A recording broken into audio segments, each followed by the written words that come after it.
Rarely does one get the opportunity to talk to someone who has impacted and continues to impact our culture as my guest has. Poet, essayist, jazz critic, social critic, dramatist, orator, fiction writer, and activist. Don't begin to describe the enormous accomplishments of my guest, Amiri Baraka.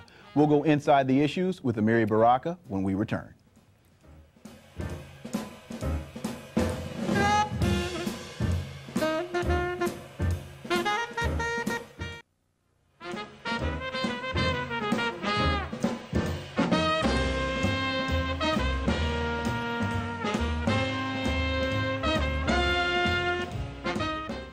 My guest is a very difficult person to introduce. His background is so vast and his impact on our culture is so significant. How do you start down the list without leaving something out, thereby ignoring or doing an injustice to a very significant contribution or accomplishment? Amiri Baraka, father of the Black Arts Movement, one of the most prolific and influential African-American writers of the 20th century.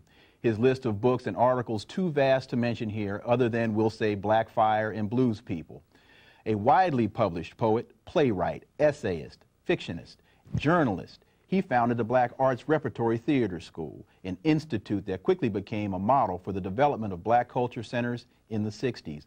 Not only a writer, but also an activist, Amiri Baraka was the founder of the Congress of African People and the National Black Political Assembly, as well as a major member of the African Liberation Support Committee. In the late 60s, Ebony magazine listed Mr. Baraka as one of the 100 most influential black leaders. He was one of the conveners of the Gary Convention. Mr. Amiri Baraka joins us today to go inside the issues. Brother Baraka, welcome. Thank you very much. Thank you. For those in our audience who may not know, you were born in Newark, New Jersey in 1934. That's right. Your father was a postal supervisor, your mother a social worker. That's right. In a piece from Expressive Language, which I believe was published in 1963, you wrote, "There are many cultures, many ways of organizing thought or having thought organized. That is, the form of thought's passage through the world would take on as many diverse shapes as there are diverse groups of travelers. Environment is one organizer of groups at any level of its meaning. People who live in Newark, New Jersey are organized for whatever purpose as New Workers." What was it like for you as an African American or a Negro at that time, growing up in the environment in Newark, New Jersey, in the mid to late 30s and early 40s? I mean, how did your travels through that culture impact and shape and organize your thought? Well, see, in those days, black people lived mainly in one community, even the black petty bourgeois, the middle class, in those communities, but the streets, the community itself was dominated by the working class people. Mm-hmm. And so you might have anything happening in your house, but when you came outside, the culture was dominated by the black working class. And I think that for me, certainly, in those days, the whole fascination of the community itself was always, you know, I think had the most impact on me. Mm-hmm. You know, the music playing in the streets, digging the various kinds of people. I mean, I wrote, and I think in one of those autobiographical things that I wrote, black, yellow, brown, you know, how I had actually made some kind of incipient youthful class analysis based on, you know, the color, you know, the light-skinned Negroes who was, in the main, the middle class as I perceived it, or that part of the middle class, the brown Negroes who was in the petty bourgeoisie, and what I conceived of the black people, the masses of people in the community. But it was, you know, when you grow up like that, the people who are in the so-called middle class, who are closer to the people, you know, the working people, they tend to be there. They tend to struggle with the people, you know, and then you have that part of the middle class which has grown, you know, actually, ironically, off the struggles of the people. You know, I mean, the Condoleezza Rices and the Colin Powells and the Tom S. Clarences, they have actually grown up off the struggles of the people, but have used that kind of dynamic to get away from the people. I mean, that's what we see today. What did your grandmother, your parents, instill in you while sitting around the dinner table that motivated and sustained you and has sustained you throughout your life? Well, I know my grandmother used to say, practice makes perfect. And I never understood what she was talking about until, you know, I did understand what it meant. But I think the one thing that I used to, that I know clearly, and I've written poems about that, is that, you know, you sit around a table and you get a history lesson, certainly about the South, what was going on in America, you know, the various kinds. I mean, from the people who had come out of the South, my grandmother, grandfather, who had been adults there, you'd always hear about the lynchings and... Your grandfather's business was burned in, was it not? Yeah, 2 businesses in Dothan, Alabama, yeah. He had a grocery store that was burnt down, 2 grocery stores. And then, you know, that kind of a small black middle class thing there, which I guess I still, you know, carry that kind of bitterness on one hand on that level, because they burned down 2 grocery stores. Then he had a funeral parlor and they threatened to kill all of them. And they left out of there and moved to Beaver Falls, Pennsylvania. In the 20s, and then to Newark. So, I mean, but when I grew up, remember, I was born in 1934, and still today, the great majority of Afro-Americans still come from the South or live in the South. You know, there was a great immigration, say, from the beginning of the 20th century down into, you know, the 50s, 60s, 70s. But once I think that promised land of the North had been peeped, that it wasn't really, it was going to be promised, then particularly after the civil rights movement as we know it sort of quieted down, then the whole migration not only quieted down, but black people began to move back into the South, you know. But the history of the Afro-American people, one of the reasons that we still have not returned to the kind of forceful struggle, you know, for equality and self-determination, is that history is not clear to us. They don't teach that in schools. In fact, they suppress it. You know, and we don't teach it at home.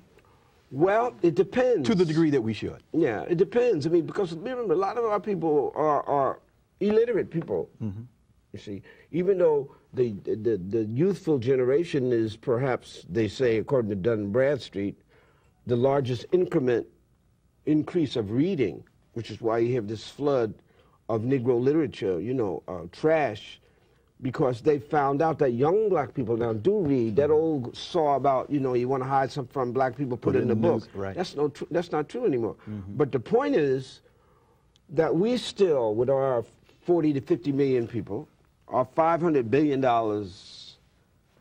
a year, the 16th largest gross national product in the world, 15th is General Motors, 16th is black Americans.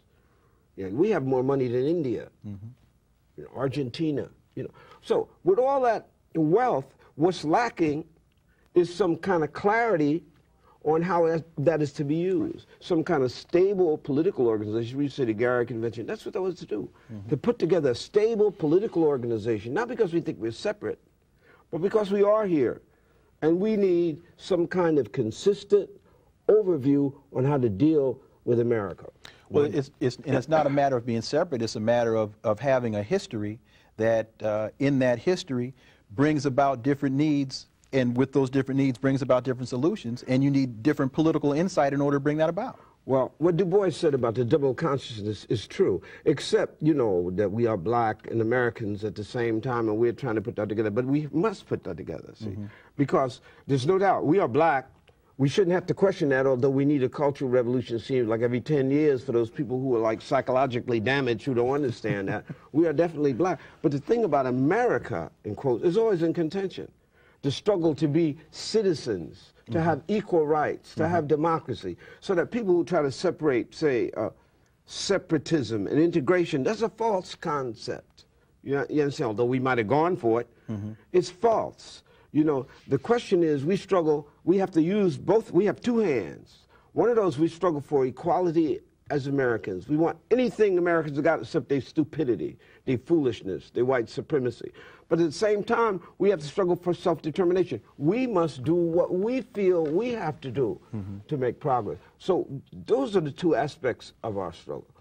But, and the need to have a stable national political organization, which we tried to put together in the 19th century, which we tried to put together in the 20s, which we tried to put the National Negro Congress in the 40s, the Gary Convention in the 70s. We do again and again. But that is the question. We must have an entity that can say who we going to put in office, who we going to get out of office. Well, what issues we, uphold, what issues we oppose. Why have those attempts not been more successful? We've tried it in the 40s, we've tried it in the 50s.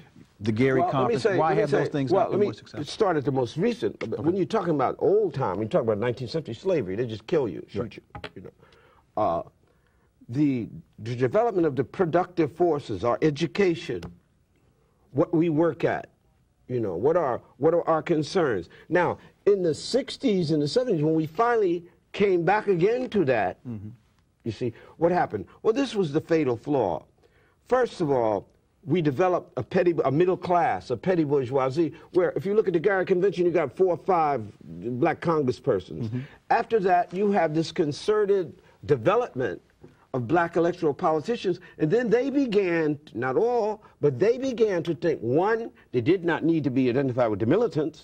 Bump y'all, that's when we got thrown out of the National Black Assembly as 2 militants. One of the Congress ladies said, I can't be in the National Black Assembly with no black communists. I said, but you're in the Democratic Party with George Wallace. You understand? But the point was, at first they said they did not need to be with the militants. Then they did not even, it seemed, to be with black people. See, that's one here. And then you had the government itself. Like Nixon was a very brilliant man. I mean, as ugly and garbage like as his mind was, he was a brilliant man. What did he do? On one hand, he locked up and shot the militants, and on the other hand, he offered black capitalism. So what he did was like, the first lesson in Caesar's commentary, all Gaul is divided into 4 parts. Keep it that way. What he did was then separate the militants, offer black capitalism, and actually the results of that you see in the Republican Party today. Those Condoleezza Rices and those Colin Powells and those, Clarence Thomases and whatnot, the Carneleys, the Pages, the Armstrong Williams. That's the result of that kind of dole on that hand. But I think we make a mistake by thinking those people are Toms. You see what I mean? They're not Toms. I mean, when you see Condoleezza Rice, that's the Secretary of State. It doesn't matter what it looks like. You understand? It could look like an airplane. It's the Secretary of State. You understand? When you see these other Negroes in there, they are functionaries of an imperialist state. Their ethnicity, you understand? You have to minimize that and deal with the quality of their minds and what they do. So the split, you have to remember, in any struggle, like civil rights struggle, we created these posts for these people. This is the irony, the struggle of black people, the deaths, Martin Luther King, Malcolm X, Fannie Lou Hamer, all those deaths, Stokely Carmichael, Rap Brown, life imprisonment. We created the jobs for these silly Negroes who have no connection with us in their mind at all, you see. But you have to remember, the minute you create that kind of dynamic, this fighting the Sisyphus syndrome, that some of the people that were with you when you pushed the rock up the mountain, the very fact that it got up the mountain eliminates them from being on your side and puts them on the other side. So were we naive to think